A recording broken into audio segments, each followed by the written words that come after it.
नमस्कार। Glenn view की राजनीतिक चर्चा में एक बार फिर से आपका स्वागत है। आज जिन विषयों पे हम लोग चर्चा करने जा रहे हैं वो बंगाल चुनाव से रिलेटेड है। और आज हम तीन ऐसी लेडीज़ के बारे में बात करेंगे जिन्होंने भाजपा की नाक में दम कर रखा था, और अंत में आपसे एक दिलचस्प जानकारी शेयर करूंगा। चलिए शुरू करते हैं। सबसे पहले बात करता हूँ उन तीन लेडीज़ के बारे में। ये कोई और नहीं, ये हैं माया, ममता और जयललिता, जिनके बारे में 3 दशक पहले, आज से 30 साल पहले ही ये कहा गया था कि भारतीय जनता पार्टी बीजेपी को इनसे बच के रहना है। इसके क्या कारण थे? सबसे पहले कारण को समझिए। हुआ ऐसा था, सबसे पहले मैं मायावती के बारे में आपको बताता हूँ। इनका जन्म 1956 में हुआ है, ममता बनर्जी 1955 में और जयललिता 1948 में। ये तीनों अपने समय में समकालीन रही हैं लगभग, और तीनों अपने अपने प्रदेश में चुनाव जीतकर मुख्यमंत्री बनी। तीनों आयरन लेडी के नाम से भी जानी जाती हैं, और तीनों के लिए एक अलग अलग उपनाम भी रखा गया था, जो चाहे मीडिया ने दिया हो या पब्लिक ने दिया हो, तो ये उपनाम से भी प्रचलित हुई। जयललिता के लिए अम्मा, वहीं ममता बनर्जी के लिए दीदी और मायावती के लिए बहन जी। इन तीनों के विषय में एक चीज और बता दूं मैं आपको, तीनों के तीनों अविवाहित हैं, और तीनों ने अपने अपने समय में कभी ना कभी इनका भाजपा से प्लस माइनस रहा है। कभी इन्होंने उन्हें धोखा दिया कहें, या भाजपा ने इन्हें दिया, इस तरह की चीजें हुई, और इसी वजह से ये शुरुआत हुई इस बात की, माया, ममता और जयललिता से। चलिए फ्लैशबैक में चलते हैं। ये कहानी 1996 से शुरू होती है। शुरू तो काफ़ी पहले से होती है, पर जब से मुझे ज्ञात है मैं तब से बात करता हूँ आपसे। ये साल 1996 का था। इस समय 2-3 घटनाएं बड़ी दिलचस्प घट रही थी तब के परिदृश्य के हिसाब से। सबसे पहली घटना थी, भारत में वर्ल्ड कप का आयोजन हो रहा था, क्रिकेट वर्ल्ड कप का। ये सेमीफाइनल का मैच था, भारत बनाम श्रीलंका। भारत ने पहले बैटिंग दी श्रीलंका को, और फिर बाद में भारत इतने रन नहीं बना पाया। 120 रन के करीब ही बना पाए थे। हालांकि सचिन तेंदुलकर काफ़ी अच्छी बैटिंग कर रहे थे, लेकिन नहीं बना पाई भारतीय टीम उतनी।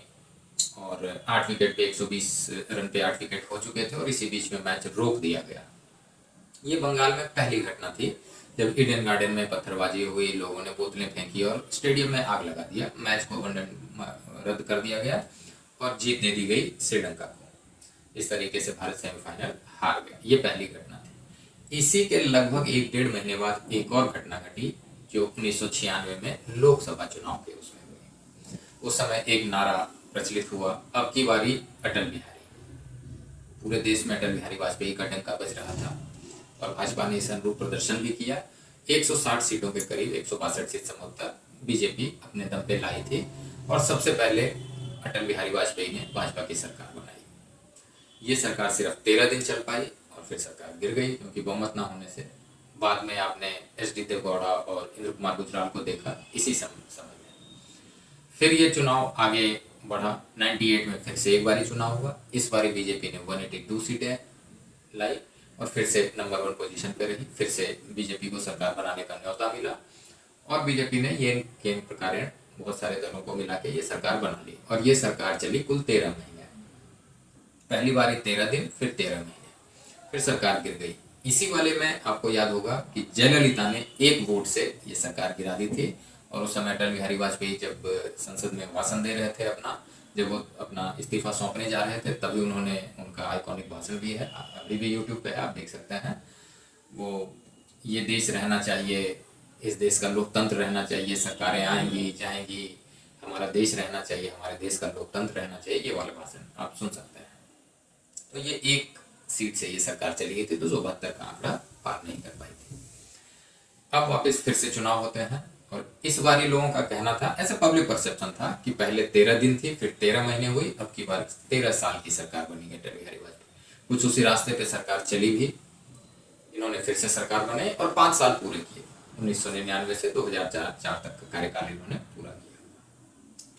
अब खैर वापस से आते हैं। सबसे पहली घटना जयललिता वाली मैंने आपको बता दी। इसमें ममता बनर्जी ने भी सपोर्ट किया था बीजेपी को, वो रेल मंत्री बनी, ठीक है। और इसके बाद फिर आगे राजनीति में जब इनकी सरकार गई तो हट के वापस से ये कांग्रेस के साथ, फिर कांग्रेस से टूट के इन्होंने अपना तृणमूल कांग्रेस बनाया और फिर 2011 से मुख्यमंत्री हैं। और मायावती ने आपको याद हो तो 1997 में बीजेपी के सहयोग से मुख्यमंत्री बनी थी, फिर 2002 में भी इन्हें सहयोग दिया गया था। तो ये भाजपा के साथ इन्होंने सहयोग से अपना काम किया था। इन तीनों ने बारी बारी से बीजेपी को कभी ना कभी किसी न किसी मोड़ पे धोखा दिया था। इसलिए उस समय ये काफी प्रचलित हुआ था कि माया, ममता और जयललिता से बच के रहना। अब मैं आपको सबसे पहले मायावती के बारे में बता दूं। 1989 से ही इनका चल रहा है। पहली बार सांसद में पहुंची और उसके बाद से अपना राजनीतिक कैरियर इनका ग्राफ ऊपर चढ़ने लग गया। वैसे ही ममता 1984 में जादवपुर से सांसद बन के पहुंची थी और वहीं जयललिता 1991 में राज्यसभा से गई थी, बाद में फिर मुख्यमंत्री बनी। एक चीज इनमें कॉमन है जो ममता में नहीं है। मायावती को कांसीराम ने अपना उत्तराधिकारी घोषित किया, वहीं एमजीआर से इन्हें जयललिता को मिला, उनकी कुर्सी जयललिता को मिली। और मायावती ने, हालांकि कांग्रेस से टूट के आई थी, एक तरह से उनकी ही कुर्सी दी गई, लेकिन ठीक है, मायावती उस समय कांग्रेस को लीड करती थी, वहां की फाइब्रांड नेता थी। बट बाद के दिनों में उन्होंने अनबन हुई तो तृणमूल कांग्रेस बना लिया। तो इस तरह से तीनों कोई एक न एक कोई ना कोई उत्तराधिकारी मतलब ये बनी है। अविवाहित हैं तीनों और तीनों अपने नीचे किसी भी ऐसे शख्स को छोड़ के नहीं गई हैं। जयललिता तो स्वर्गवास हो चुका है, तो आपने देखा ही तमिलनाडु में क्या हुआ। वो पलानी स्वामी, पनीर सेल्वन, शशिकला और ये सारी चीजें हुई और अंत में सरकार भी गिर गई, अगले चुनाव में हार हुई और स्टालिन ने अपनी सरकार बनाई और वहां सत्ता उनकी अभी चल रही है। मायावती का भी यही हाल रहा।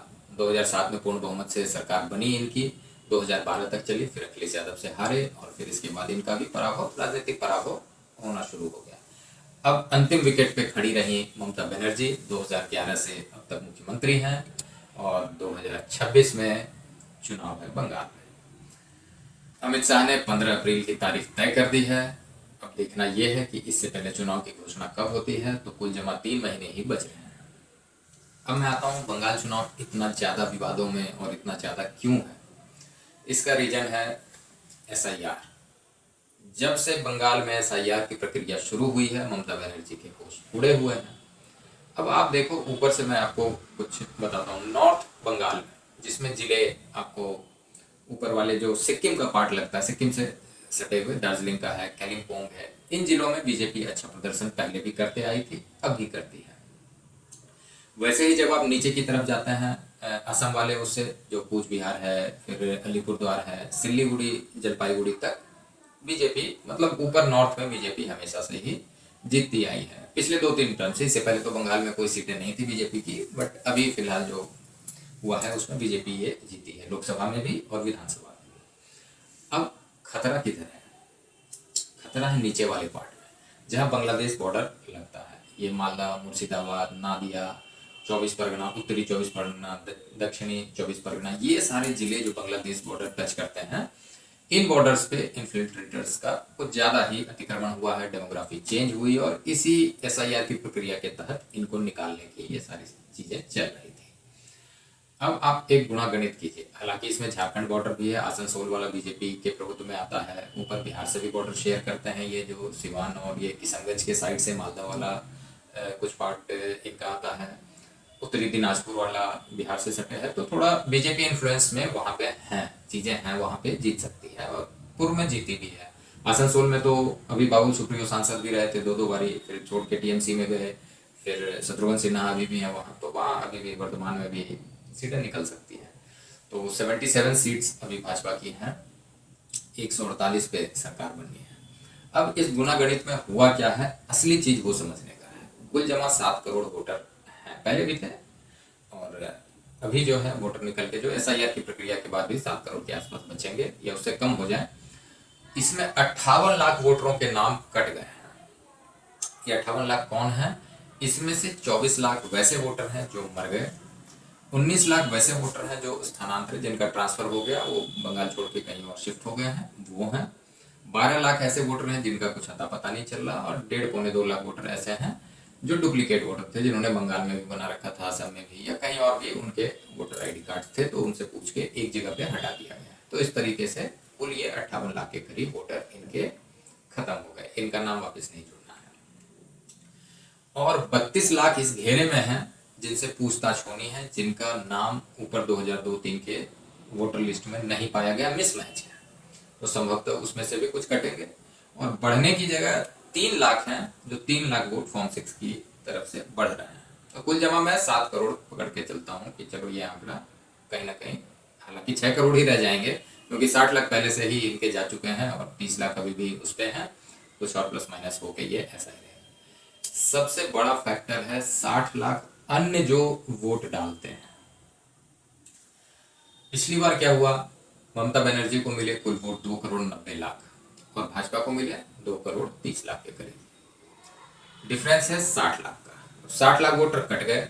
60 लाख वोटर ऐसे हैं जो सीपीएम को वोट करते हैं, सीपीआई को करते हैं, संयुक्त मोर्चा है, इंडियन नेशनल कांग्रेस को करते हैं, अन्य है, कुछ नोटा दबाते हैं, कुछ निर्दलीय को डालते हैं, तो ऐसे वोट भी कटते हैं। तो ये करीब कुल जमा 60 लाख होता है।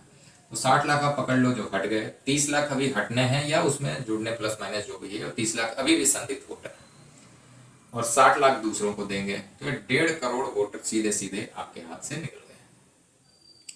अब ये बात ममता बनर्जी को अंदर अंदर खाई जा रही है। 87-80 सीटें पकड़ लो आप रफली, 2-3 सीटों पे 1000-2000 से ही बीजेपी हारी थी, तो मैं 80 रफली पकड़ के चल रहा हूँ। 80 सीटें हैं, 148 पे सरकार बनानी है, 70 सीटें और बीजेपी को मेहनत करनी है। आरएसएस वहां पहुंच चुकी है, काफी चीजों में बदलाव देखा जा रहा है, तो ये वो चांस दिख रहा है बीजेपी को कि यहाँ पे कुछ किया जा सकता है और करने की यही अंतिम बारी है। अब ममता दीदी काफी दिनों से पहले बहुत इन्होंने किया, सीबीआई से मारपीट करा, एनआईए से करा, बहुत सारी चीजें हुई, एसआईआर पे बवाल मचा। अब शांत बैठी हैं, अब सिर्फ और सिर्फ इनके भाषणों में जो है एक फैक्टर और है, उधर हुमायूं कबीर वाला फैक्टर चल रहा है अलग, भद्र लोग ने अलग ही डिसाइड कर रखा है कि नहीं इस बार ही जाना है। एक और बड़ा फैक्टर इसमें आएगा जिसपे किसी की नजर नहीं, वो महिला वोटर। बीजेपी महिला वोटरों का खास ख्याल रखती है और उम्मीद है कि बंगाल में भी ये चीजें निकल के आएंगी। अब आप ये देखिए कि ये सारा सब कुछ ऐसा प्रतीत हो रहा है, हालांकि फाइट अभी है, ऐसा नहीं है कि ममता बनर्जी बिल्कुल एकदम से उन्होंने होप छोड़ दिए हैं और नहीं, फाइट करेंगी, बट अभी जो फाइट है वो बीजेपी के खेमे में जीतते हुए दिख रहे हैं ये। और जब मैं 1996 से शुरू हुआ था, 2026 में बैठा हूँ, 30 साल बाद एक बार फिर से देखिए बंगाल में वापस से वही चीज़ें होनी है। मार्च अप्रैल का महीना होना है, अमित शाह ने कह दिया है 15 अप्रैल को वहाँ सरकार बनेगी, तो आप मान के चलिए ये इलेक्शन मार्च में हो जाएंगे और मार्च में होने के लिए सिर्फ आपके पास 2 महीने 60 दिन रह हैं। एक इम्पॉर्टेंट चीज़ इसमें है, वो है 6 फरवरी को आपको आपका लास्ट एसआईआर का बिल्कुल अंतिम डाटा आपको मिल जाएगा। आपका नाम उसमें है या नहीं है, ये 6 फरवरी को पता लगेगा। उससे पहले और भी चीज़ें, अभी फर्स्ट पेज का आया है, ये 15 दिसंबर को, फिर अभी रिवाइज होके फिर आना है, फिर ये 6 फरवरी तक ये होके जाना है। तो अभी तक तो ये लग रहा है कि ममता बनर्जी की सांसें थोड़ी सी अटकी हुई लग रही हैं, बाकी देखिए काल के गर्भ में क्या छिपा है। तो मुझे ऐसा लगता है कि इस बारी बीजेपी को क्लियर एज दिख रहा है कि वो कर सकती है। माइक्रो मैनेजमेंट की जहाँ तक बात है, वो बीजेपी ने शुरू कर दिया है, चीज़ें बदलती हुई नज़र आने लग गई हैं। जब आप बंगाल के लोगों से बात करेंगे, इंटरेक्शन आपका होगा, तो आपको ये चीज़ें समझ में आएगी कि कितना उबाल है उनके अंदर और वो क्यों चाह रहे हैं कि इस सत्ता से अब ममता बनर्जी को हटाया जाए। हालांकि अभी देखना बाकी है, चुनाव के रिजल्ट तक के लिए देखना पड़ेगा हमें, बट उससे पहले की रणनीति जो कुछ भी इसमें गुणागणित होगा मैं आपसे साझा करता रहूँगा। तो उम्मीद कीजिए इस बारी भाजपा सरकार बंगाल में बना के एक बार बंगाल फतेह का भी सपना पूरा करे, क्योंकि बंगाल में पहले 4 राज्य हुआ करते थे, ये पूरा मिलके बंगाल था। एक बंगाल हुआ करता था, उड़ीसा था, बिहार था और झारखंड था। तो बीजेपी ने इन जगहों पे तो अपनी सरकार बना ली है, उड़ीसा में भी बन चुका है इनका, असम में भी है, झारखंड में भी है, बिहार में भी। सिर्फ एक बंगाल रह रहा है जहाँ इनकी सरकार अब तक नहीं बन पाई है। तो उम्मीद है बीजेपी इस बार ये काम करके दिखाएंगे। चलिए, तब तक के लिए कुछ नई जानकारियाँ फिर मेरे पास अगर आती हैं मैं आपसे ज़रूर साझा करूँगा। तब तक के लिए नमस्कार।